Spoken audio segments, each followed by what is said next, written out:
ಸಿಂಹರಾಶಿ, ಆಭರಣಗಳ ಖರೀದಿಯಿಂದ ಇಡೀ ಕುಟುಂಬದವರು ಸಂತೋಷವಾಗಿರತಕ್ಕಂತಹ ದಿವಸವಾಗತ್ತೆ. ಸಂಬಂಧಿಕರಲ್ಲಿ ಸೈದ್ಧಾಂತಿಕವಾದಂತಹ ವಿಚಾರಕ್ಕೆ ನಿಷ್ಠುರವನ್ನು ಮಾಡಿಕೊಳ್ಳೋದು ಬೇಡ. ಸಿದ್ಧಾಂತವನ್ನು ಪ್ರತಿಪಾದನೆ ಮಾಡ್ತಾ ನಾನು ಹೇಳಿದ್ದೇ ಸರಿ, ನಾನು ಅನುಸರಿಸ್ತಾ ಇರತಕ್ಕಂಥದ್ದೇ ಸರಿ ಅನ್ನುವಂಥದ್ದು, ದೊಡ್ಡವರ ಹೆಸರನ್ನ ಹೇಳಿಕೊಂಡು ನೀವು ಜಗಳ ಮಾಡ್ತಕ್ಕಂಥದ್ದು ಖಂಡಿತ ಬೇಡ ಅಂತ ಅರ್ಥ. ಉತ್ತಮವಾದಂತಹ ಶ್ರೇಷ್ಠವಾದಂತಹ ಸಾಧನೆಯನ್ನು ಮಾಡಿರ್ತಕ್ಕಂತಹ ವ್ಯಕ್ತಿಗಳ ಸಂಪರ್ಕಕ್ಕೆ ಪ್ರಯತ್ನವನ್ನು ಮಾಡಿ, ಅವರ ಸಂಪರ್ಕ ಸಿಕ್ಕಿದರೆ ಒಂದಷ್ಟು ಹೊತ್ತು ಅವರ ಜೊತೆಯಲ್ಲಿ ಕಾಲ ಕಳೀತಕ್ಕಂತಹ ಪ್ರಯತ್ನವನ್ನು ಮಾಡಿ ಅಂತಕ್ಕಂಥದ್ದು. ಕಳಂಕರಹಿತವಾದಂತಹ ಕೆಲಸಕ್ಕೆ ಮಾರ್ಗದರ್ಶನ ಪಡ್ಕೊಳ್ಳೋದ್ರಿಂದ ಬಹಳ ಒಳ್ಳೆಯದಾಗುತ್ತೆ. ಯಾವ ಕೆಲಸವನ್ನು ಮಾಡೋದ್ರಿಂದ ಏನೂ ದೋಷಾರೋಪಗಳು ಬರುವುದಿಲ್ವೋ ಅಂತಹ ಕೆಲಸಕ್ಕೆ ಸಂಬಂಧಪಟ್ಟಂತಹ ಮಾಹಿತಿಗಳನ್ನು ಹಿರಿಯರಿಂದ, ಅನುಭವಿಗಳಿಂದ ಪಡ್ಕೊಳ್ಳಿ ಅಂತಕ್ಕಂಥದ್ದು. ಕುಲದೇವರನ್ನು ವಿಶೇಷವಾಗಿ ಪ್ರಾರ್ಥನೆ ಮಾಡಿ ಆ ಅನುಗ್ರಹ, ಆ ಒಂದು ಅವಕಾಶ ನಿಮಗೆ ದೊರಕಲಿ. ಶುಭವಾಗಿ. ಕನ್ಯಾ ರಾಶಿ, ಬಹಳ ದಿವಸಗಳ ಆಸೆ ಈಡೇರ್ತಕ್ಕಂತಹ ದಿವಸ. ಅದು ಸಣ್ಣದೋ ಅಥವಾ ದೊಡ್ಡದೋ ಯಾವುದಾದ್ರೂ ಆಗಿರಲಿ, ತುಂಬ ದಿವಸಗಳಿಂದ ಅಪೇಕ್ಷೆ ಪಡ್ತಾ ಇದ್ದಂತಹ ಒಂದು ಯಾವುದೋ ಇಷ್ಟಾರ್ಥ ನೆರವೇರುತ್ತೆ ಅಂತ ಅರ್ಥ. ನಿಮ್ಮ ಕೆಲಸದಲ್ಲಿ ನೀವು ಒಂಟಿಯಾಗ್ಬಿಡ್ತೀರಿ, ಯಾರೂ ನಿಮ್ಮ ಜೊತೆಗಿರೋದಿಲ್ಲ, ಯಾರೂ ನಿಮಗೆ ಸಹಾಯ ಸಹಕಾರವನ್ನು ಮಾಡೋದಿಲ್ಲ ಅಂತ ಅರ್ಥ. ವಿದ್ಯಾರ್ಥಿಗಳಿಗೆ ತುಂಬ ಒತ್ತಡ ಇರತಕ್ಕಂತಹ ದಿವಸವಾಗುತ್ತೆ. ಸ್ಪರ್ಧಾತ್ಮಕ ಪರೀಕ್ಷೆಗಳ ಸಿದ್ಧತೆಯ ಒತ್ತಡ ನಿಮಗೆ ತುಂಬ ಆತಂಕವನ್ನು ತಂದಿಡುತ್ತೆ. ಅದರ ಬಗ್ಗೆ ಒತ್ತಡ ಮುಕ್ತರಾಗಿ ನೀವು ಅಭ್ಯಾಸವನ್ನು ಮಾಡುವಂಥದ್ದು ಒಳ್ಳೆಯದು ಅನ್ನುವಂಥದ್ದು. ಈ ದಿವಸ ಮನಸ್ಸನ್ನು ತುಂಬ ಹಗುರ ಮಾಡಿಕೊಂಡು ಓದಬೇಕು. ನೀವು ಹಗುರವಾಗಬೇಡಿ, ಮನಸ್ಸು ಮಾತ್ರ ಹಗುರ ಅಂತಂದರೆ ನಿರ್ಮಲವಾಗಿರಲಿ, ಶುದ್ಧವಾಗಿರಲಿ, ಬೇಡದೇ ಇರತಕ್ಕಂತಹ ವಿಚಾರಗಳಿಂದ ಮುಕ್ತವಾಗಿರಲಿ ಅಂತ ಅರ್ಥ. ಸ್ವಲ್ಪ ಸಮಯವನ್ನು ಮಾಡಿಕೊಂಡು ಧ್ಯಾನದ ಮೊರೆ ಹೋಗಿ, ಮನಸ್ಸು ಎಲ್ಲ ರೀತಿಯಿಂದಲೂ ಕೂಡ ನಿಮಗೆ ಸಾಧಕ ಬಾಧಕಗಳನ್ನು ಸರಿಯಾಗಿ ನಿರ್ಧರಿಸ್ತಕ್ಕಂತಹ ಶಕ್ತಿಯನ್ನು ಹೆಚ್ಚಿಸಲಿ ಅಂತಕ್ಕಂಥದ್ದು. ಇದೆಲ್ಲವನ್ನು ಗಮನಿಸಿಕೊಂಡು ನಿಮ್ಮ ವಯಸ್ಸಿಗೆ, ನಿಮ್ಮ ಸ್ಥಾನಕ್ಕೆ ಗೌರವಯುತವಾಗಿ ನಡ್ಕೊಳ್ತಕ್ಕಂಥದ್ದು.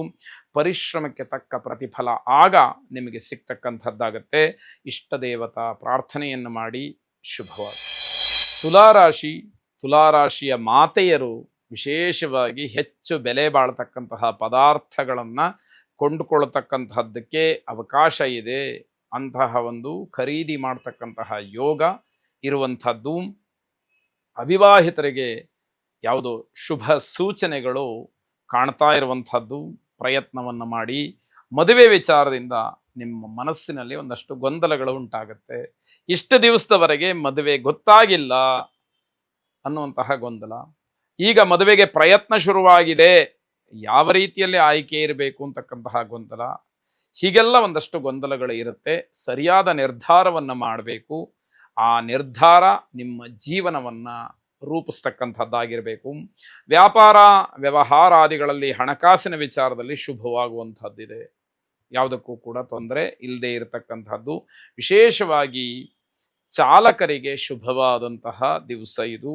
ಸ್ತ್ರೀಯರು ಚಾಲಕರಾಗಿದ್ದರೆ, ಯಾವುದಾದ್ರೂ ವಾಹನಗಳನ್ನು ಓಡಿಸ್ತಾ ಇದ್ದರೆ ಅವರಿಗೆ ವಿಶೇಷವಾಗಿ ಗೌರವ ಸಿಗ್ತಕ್ಕಂತಹ ದಿವಸವಾಗತ್ತೆ.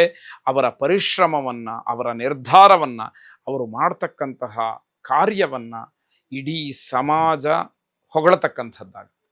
ಅದಕ್ಕಿಂತ ಗೌರವ ಇನ್ನೇನು ಬೇಕು? ಅದಕ್ಕಿಂತ ಇನ್ಯಾವ ಪ್ರಮಾಣ ಪತ್ರ ಬೇಕು?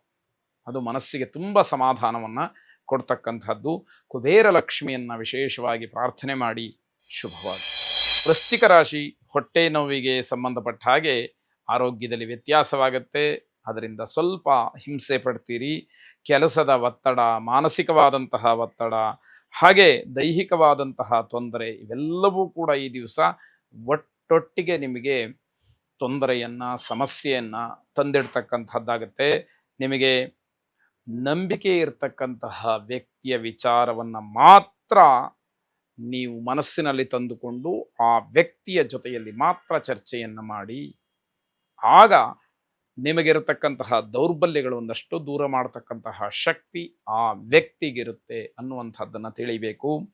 ಇದರಿಂದ ಬೇರೆಯವರು ನಿಮ್ಮ ದೌರ್ಬಲ್ಯವನ್ನು ತಿಳ್ಕೊಂಡು ಅದರಿಂದ ಉಪಯೋಗ ಪಡ್ಕೊಳ್ತಕ್ಕಂತಹ ಸಾಧ್ಯತೆಗಳು ತಪ್ಪುತ್ತೆ ಅನ್ನುವಂಥದ್ದು ನಿಮ್ಮ ಯೋಜನೆಗಳಿಂದ, ನಿಮ್ಮ ಮಾತಿನಿಂದ ಬೇರೆಯವರಿಗೆ ಉಪಕಾರ ಆದರೆ ಅದು ನಿಮಗೆ ನಷ್ಟವಾಗ್ತಕ್ಕಂತಹ ಸಂಭವ ಇದೆ.